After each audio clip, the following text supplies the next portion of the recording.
Selamat datang di channel Cerita Horor Mencekam.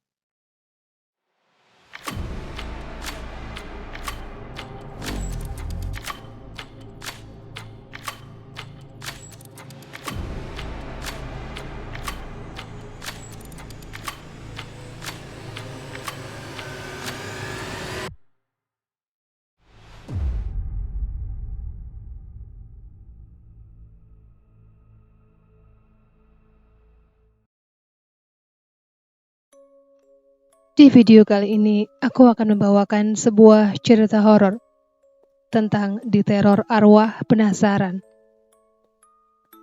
Kejadian ini dialami oleh Saimin, tokoh yang mengalami peristiwa langka ini. Pekerjaan sehari-hari lelaki ini hanya sebagai tukang kayu. Suatu hari, ketika dia sedang asyik bekerja menyelesaikan meja dan kursi pesanan pelanggannya, tiba-tiba dari belakang dia merasakan ada sebuah pukulan keras di punggungnya. Anehnya ketika dia menoleh, ternyata tidak ada apa-apa atau siapa-siapa. Dia benar-benar hanya bekerja seorang diri. Namun pukulan berikutnya terjadi hingga berulang-ulang. Kenang Saimin dengan mimik yang menegang. Merasa penasaran, Saimin dengan lantang menantang sesuatu yang tidak kasat mata, yang sudah memukul punggungnya berkali-kali, hingga dia merasakan sakit yang lumayan hebat. Kalau kau berani, cepat perlihatkan dirimu. Sekonyong-konyong di hadapannya berdiri dua sosok makhluk yang sangat mengerikan, yang belum pernah dia lihat sebelumnya. Dia kaget setengah mati. Dua sosok itu wujudnya hampir seperti manusia, namun badannya pendek, mungkin hanya sekitar 1 meter saja. Badan mereka gemuk dan keduanya hanya memakai celana dalam yang terbuat dari kain perca. Kulitnya kemerah-merahan dan masing-masing membawa pentungan kayu mirip gada. Kepala mereka pelontos, tidak ada rambut walau sehelai pun. Di kedua matanya yang melotot itu juga tidak ada bulu mata dan alis. Lubang hidungnya mendongak ke atas, seperti hidung babi dan besar sekali. Mungkin bisa dimasuki jempol kaki saking lebarnya. Bibirnya tebal dan berwarna kehitam-hitaman. Sedang gusinya yang menonjol itu hanya ditumbuhi gigi yang besar-besar dan berwarna agak kekuning-kuningan.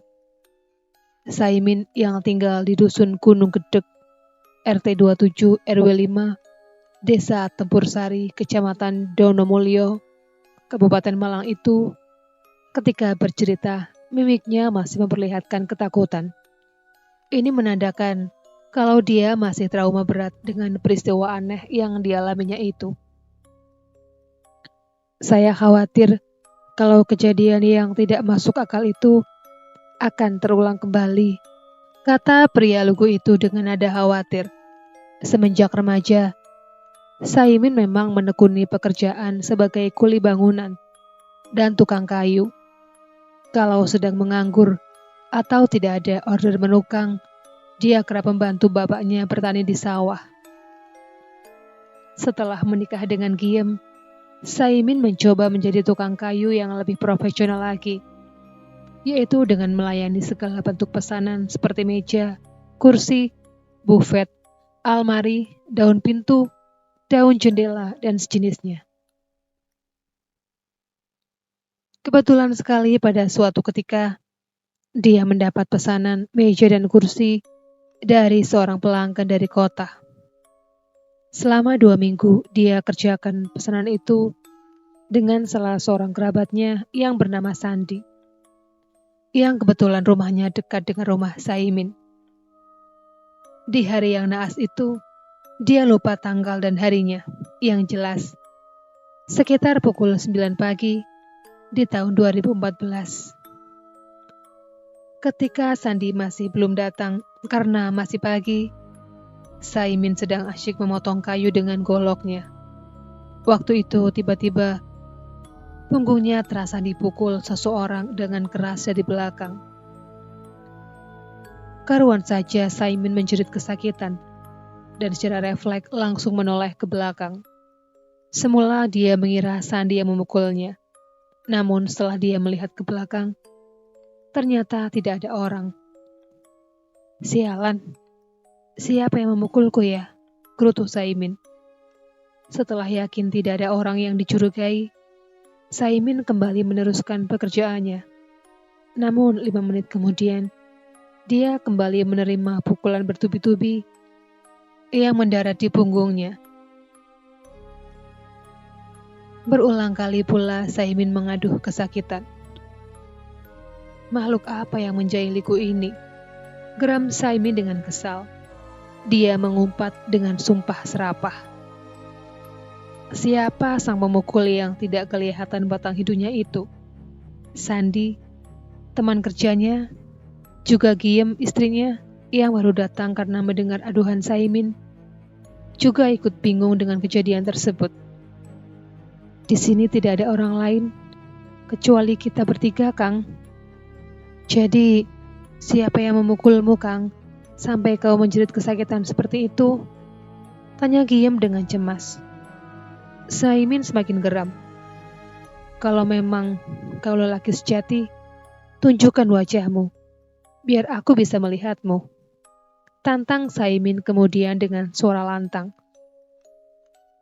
Aneh, sesuatu yang tidak masuk akal, akhirnya terjadi pada siang hari bolong itu. Mungkin karena merasa ditantang, tiba-tiba 2 makhluk mengerikan itu menampakkan diri di depan Saimin. Walau ada kesamaan dengan manusia, namun wujud mereka sangat mengerikan. Anehnya, Sandi, Giem, tidak melihat kedua sosok makhluk mengerikan itu. Dengan tubuh sedikit gemetar, Saimin menanyai kedua makhluk itu. Ada apa sehingga kalian memukuliku? Sialnya kedua makhluk menyebalkan itu hanya menjawab dengan berkomat kamit, sehingga Saimin tidak mengerti apa arti ucapan mereka. Karena kesal, dengan memegang petel, Saimin memberanikan diri untuk menghalau kedua makhluk itu agar secepatnya pergi dari hadapannya. Namun kedua sosok makhluk itu malah meledek Saimin dengan menjulur-julurkan lidahnya yang sangat panjang, berlendir, dan sangat menjijikan. Saimin yang sudah marah pun menyerang mereka dengan petel di tangannya. Celakanya, dia justru dihajar habis-habisan dengan pentungan yang dibawa oleh kedua makhluk itu. Sambil berulang kali menjerit kesakitan, Saimin masih berusaha melawan. Petelnya disabetkan ke sana kemari, tetapi tidak sekalipun mengenai tubuh kedua makhluk mengerikan itu. Sementara itu, melihat Saimin yang kalap, Sandi dan Giem hanya bingung melompong. Mereka tidak bisa menolong Saimin. Yang mereka tahu, Saimin mengaduh kesakitan dan terus menyabetkan petel ke depan atau ke samping dengan berkali-kali. Setelah sekian lama bertingkah demikian, tahu-tahu Saimin sudah ambruk dan tak sadarkan diri. Ketika siuman, Saimin jelalatan seperti orang bangun dari mimpi. Tak berapa lama kemudian, dia berubah seperti orang yang ketakutan, sehingga berulang kali menjerit-jerit.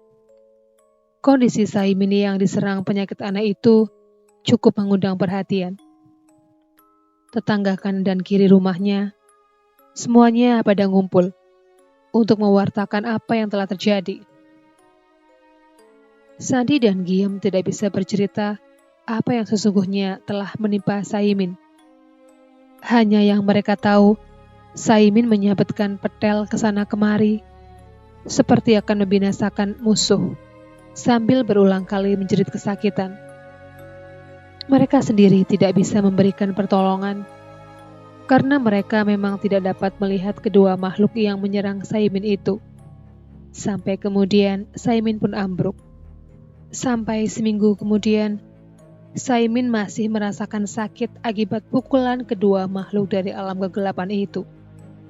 Dan lebih celaka lagi, kedua sosok makhluk mengerikan itu masih kerap datang dan menebar teror, seolah ingin membinasakan Saimin yang sudah tak berdaya dan hanya bisa terkapar di atas ranjang.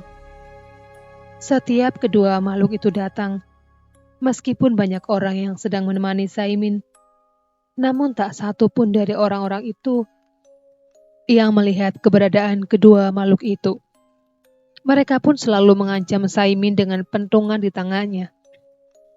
Akhirnya orang yang menjenguk Saimin pun banyak yang takut dan bingung, lantaran Saimin selalu menjerit-jerit minta tolong, atau bahkan sesekali menyembunyikan wajahnya dengan kain sarung. Dia benar-benar ketakutan melihat penampakan kedua makhluk itu. Untuk menyembunyikannya, di hari ke-10, keluarganya mendatangkan seorang sesepuh yang konon mengerti akan hal-hal yang berhubungan dengan dunia makhluk halus. Dari terawangan orang tua ini, disebutkan bahwa kedua sosok makhluk halus yang menghajar Saimin itu adalah tuyul yang beberapa bulan silam mencuri uang di rumah Saimin dan dihalau dengan kekerasan oleh Saimin.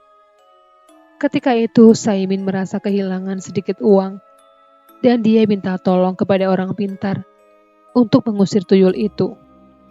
Di 4 penjuru rumah Saimin kemudian ditanami tumbal agar tuyul tidak berani datang lagi. Dan benar juga, di suatu malam ada suara gaduh seperti orang dipukuli bertubi-tubi. Begitu Saimin keluar ingin melihat apa yang terjadi, suara itu lenyap ditelan kesunyian malam. Mungkin tuyul itu datang lagi mau balas dendam, karena dia sudah dihajar oleh kodam tumbal yang ditanam di rumahku ini. Ungkap Saimin di sela ceritanya. Apa yang kemudian dilakukan untuk menyembuhkan Saimin? Saran dari sesepuh yang didatangkan itu, Saimin bisa lepas dari gangguan kedua tuyul tersebut dengan cara minum jampi-jampi. Jampi-jampi itu berupa sedikit tanah kuburan, kunir empu, gula batu, dan dicampur dengan arang kayu nisannya orang mati. Untuk mengambil nisan kayu, cukup secuil saja. Dengan catatan, nisan orang mati yang digunakan sebelumnya belum pernah dikenal oleh Saimin semasa hidupnya. Maka oleh karena itulah, dipilih mengambil cuilan nisan orang mati yang berada di sebuah tanah kuburan yang ada di desa tetangga, yang jaraknya sekitar 20 km jauhnya dari desa tempat tinggal Saimin.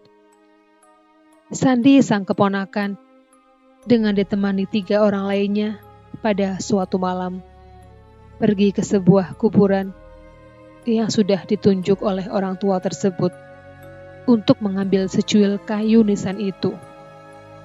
Setelah mendapatkan secuil nisan itu, lantas kayu itu dibakar agar menjadi arang.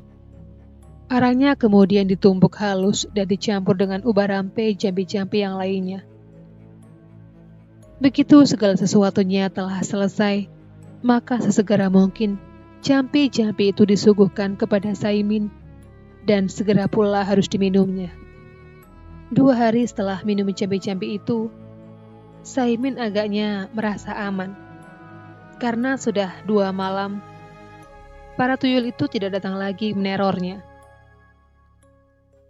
Beberapa tetangga yang awalnya setiap malam membesuk dan menemani keluarga Giem, sudah surut dan bahkan sudah tidak ada lagi yang datang menjenguk Saimin. Mereka semua sudah percaya bila Saimin sudah waras berkat ramuan jampi-jampi dengan sarana utama nisannya orang mati itu. Namun hal itu tidak berjalan dengan lancar.